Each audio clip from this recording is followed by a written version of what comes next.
मैं इक्वेशंस आपके सामने लिख रहा हूँ, सॉल्व कर रहा हूँ, आप मैच करिए। तो ये हमारे सामने 4 क्वेश्चंस हैं, ठीक है। और जो फर्स्ट क्वेश्चन है उसमें इक्वेशंस लिख रहा हूँ। देखो इक्वेशन अगर आपकी सही बने तो आगे आप सॉल्व करिए, उसके बाद फिर आपने कैलकुलेशंस करनी है तो मेन है इक्वेशन, ठीक है। इधर देखिए सभी बच्चे, सबसे पहले तो फ्री बॉडी डायग्राम बनानी होती है, ठीक है। बट अब क्या है, जल्दी जल्दी में हम लोग जहां पर बॉडी की मेन पे फ्री बॉडी डायग्राम बनाया है ना, इसका 10 की नीचे लगेगा, 10 टी वन ऊपर लगेगा, ठीक है।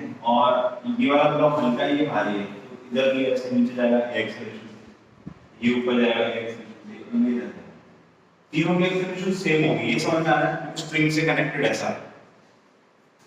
तो इसकी इक्वेशन हो जाएगी p1 100 10h, इसकी इक्वेशन हो जाएगी 200 इसका 20 नीचे, t2 ऊपर, 200 माइनस t2 20, और इसका हो जाएगा t2 माइनस t1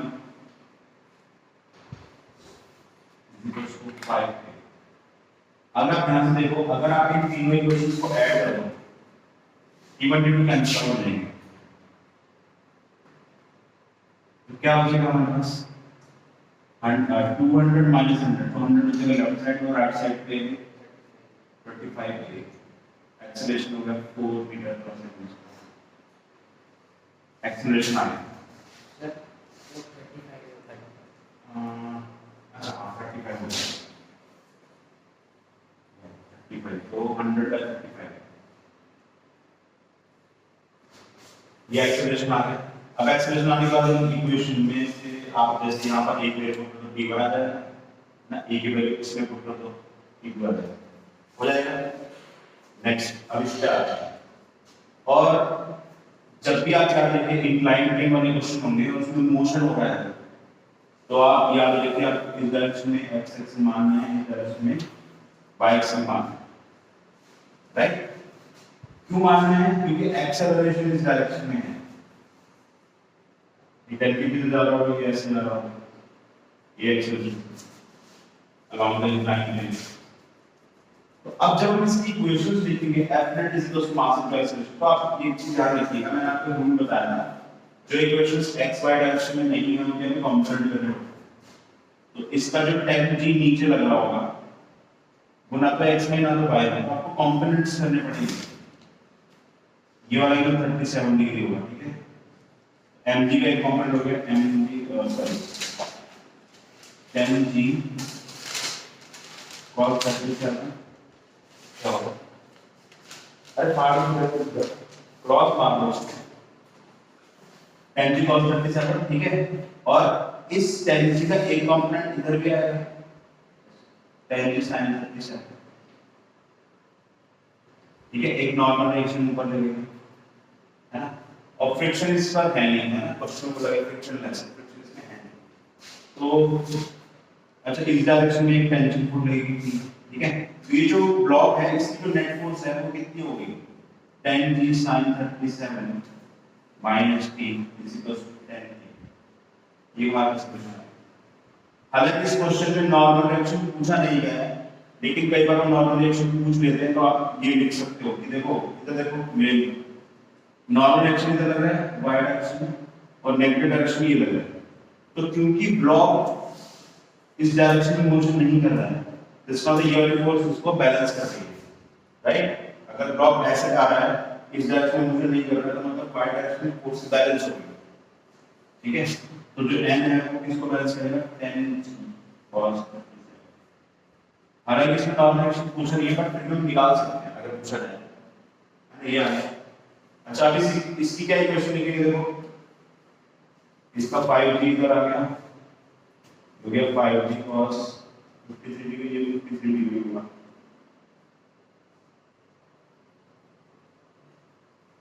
और ये हो गया 5g sin 53, ठीक है।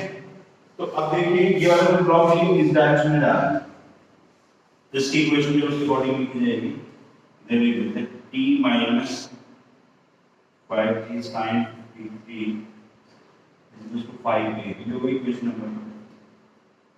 अगर आप 1 और 2 को ऐड कर देंगे तो ये टेंशन फोर्स दोनों कैंसिल आउट हो जाएंगे, है ना। क्या हो जाएगा 10g sin 57 minus 5g sin 53 is equal to 15a।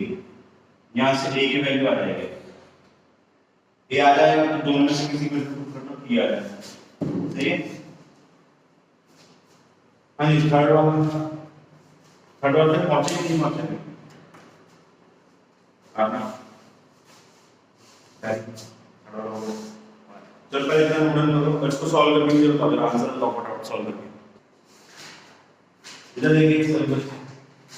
ये जो थर्ड वाला है ठीक है, इसमें क्या कैलकुलेट करना है, नॉर्मल रिएक्शन निकालना है 5 kg और 10 kg, यानी कि इन दोनों के बीच में नॉर्मल रिएक्शन का मतलब है आपस में जो कांटेक्ट फोर्स है। तो आप सबका अलग-अलग फिगर डायग्राम बनाओ, जैसे 5 kg तो इसका 5g नीचे लगेगा, ठीक है।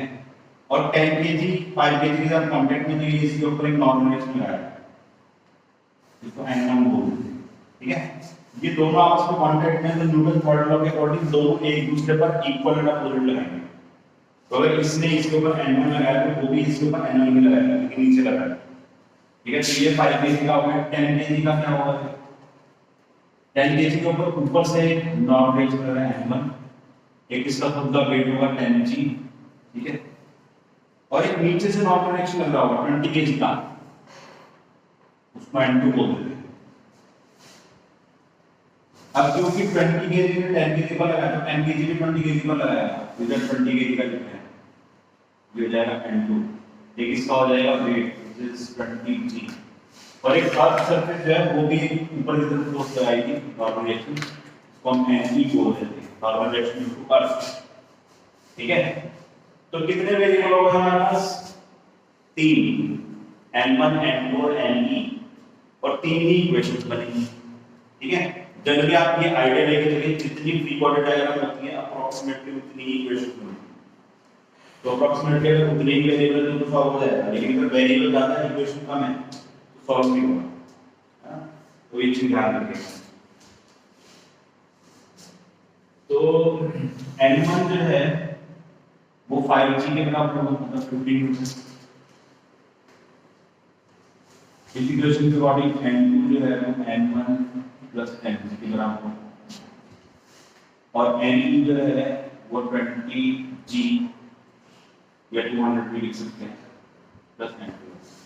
इस क्वेश्चन के लिए शॉर्ट ट्रिक है, बिना इक्वेशन के हम आंसर निकालेंगे, ठीक है, वो नेक्स्ट क्लास में करेंगे, ठीक है। तो N1 आ चुका है, N1 की वैल्यू इसमें पुट करोगे तो N2 आ जाएगा, ठीक है, और N2 की वैल्यू इसमें पुट करोगे तो NE भी आ जाएगा। अब इस क्वेश्चन में जो पूछा गया है वो आंसर कौन सा है हमारे इसका, जो 5 और 10 के इनके बीच में नॉर्मल रिएक्शन कौन सा N1 है, तो ये है, ठीक है। और जो 10 kg और 20 kg इनके बीच में वो नॉर्मल रिएक्शन है N2 हो जाएगा आपका ये 50 प्लस 150 होगा। तो आंसर हमारा है एक्चुअल में वो 50 न्यूटन है, इन दोनों के बीच में नॉर्मल रिएक्शन, और 150 इन दोनों के बीच में नॉर्मल रिएक्शन, ठीक है ना। नेक्स्ट फोर्थ वाला, तो ये वाला जो है, ठीक है, एक बात हम कॉमन सेंस से बता सकते हैं कि अगर मैं दोनों ब्लॉक्स को एक साथ रख के एक डायरेक्शन से फोर्स लगा रहा हूं तो ये दोनों एक साथ सेम एक्सेलरेशन से मूव करेंगे, ये बात सही है, ये दोनों साथ में रख के और धक्का मार रहा हूं तो a एक्सेलरेशन हम मान लेंगे, है ना। तो जब ये एक साथ चल रहा है तो क्या मैं इसको ऐसे लिख सकता हूं, F net is equals to मास हो जाएगा 30 और एक्सेलरेशन हो जाएगा, लिख सकते हैं, क्योंकि एक साथ में मूव कर रहे हैं, है ना। तो दोनों का एक ब्लॉक मान, लेकिन वो आप तभी मान सकते हैं दोनों की एक्सेलरेशन सेम है, ध्यान रखना, है ना। F net कितना हमारा 100, और कोई अपोजिट डायरेक्शन में फोर्स नहीं लगेगी क्योंकि फ्रिक्शन नहीं है, है ना। हॉरिजॉन्टल डायरेक्शन में कोई फोर्स नहीं लगेगी। एक बात याद रखिएगा, यहाँ पर इन दोनों ब्लॉक्स के ऊपर ग्रेविटी लग रही है नीचे की तरफ, नॉर्मल रिएक्शन लग रहा है ऊपर की तरफ, लेकिन वो हम क्यों नहीं ले रहे हैं, क्यों नहीं ले रहे हैं, नॉर्मल रिएक्शन इन दोनों के ऊपर लग रहा होगा अर्थ की वजह से, ग्रेविटी में लग रही होगी, वो क्यों नहीं ले रहे हैं, क्योंकि वो वर्टिकल फोर्सेस है। अभी हॉरिजॉन्टल डायरेक्शन के फोर्सेस की बात कर रहे हैं, उसमें वर्टिकल नहीं लेंगे, ठीक है। तो F net is equals to mass into acceleration, mass 30 है, यहाँ से हमारा एक्सप्रेशन आ जाएगा 10 बाई। अब हम क्या करना चाहते हैं, force of reaction by 20 Newton 10 kg, ठीक है। एक्चुअली पूछ क्या रहा है, जैसे आप इस वाले ब्लॉक को इधर धक्का मारोगे तो ये ब्लॉक 20 kg को धक्का मारेगा, तो न्यूटन थर्ड लॉ के अकॉर्डिंग एक रिएक्शन आएगा, तो 20 kg भी 10 kg में मारेगा, तो ये वो पूछ रहा है। न्यूटन थर्ड लॉ के अकॉर्डिंग ये दोनों एक दूसरे पर इक्वल फोर्स की लगाएंगे, ठीक है। जैसे 10 kg है, इसके ऊपर 100 न्यूटन इधर लगा है और 20 kg में से इधर पर लगा होगा, उसको हम n बोलते हैं, ठीक है। और जो 20 kg है, ठीक है, उसने 10 kg पर लगाया, तो 10 kg 20 kg पर लगा रहा है n, है ये 10 है, ये 20। अब इनके ऊपर अर्थ के से नॉर्मल एक्शन लगा हुआ, ग्रेविटी लगी हुई, इसके ऊपर अर्थ के से नॉर्मल एक्शन ग्रेविटी, लेकिन वो हम नहीं लिख रहे हैं, क्यों? क्योंकि हम हॉरिजॉन्टल फोर्स की बात कर रहे हैं, है ना। और इसकी एक्सेलरेशन a है, इसकी भी a है, तो हम इसके लिए लिख सकते हैं 100 minus n is equal to 10a, first equation. और इसके लिए लिखेंगे n a की बहुत जल्दी direction is equal to 20 into a, दो इक्वेशन दो वेरिएबल n और a हो जाएगा सॉल्व। तो जो n आएगा हमारा वही हमारा आंसर, यानी कि जो नॉर्मल डायरेक्शन है वो 20 के से 10 kg पर लगा रहा है और 10 kg 20 kg पर लगा रहा है, ठीक है। कोई डाउट अगर है तो बताइए, मेरी डाउट, ठीक है, नोट डाउन कर लीजिए।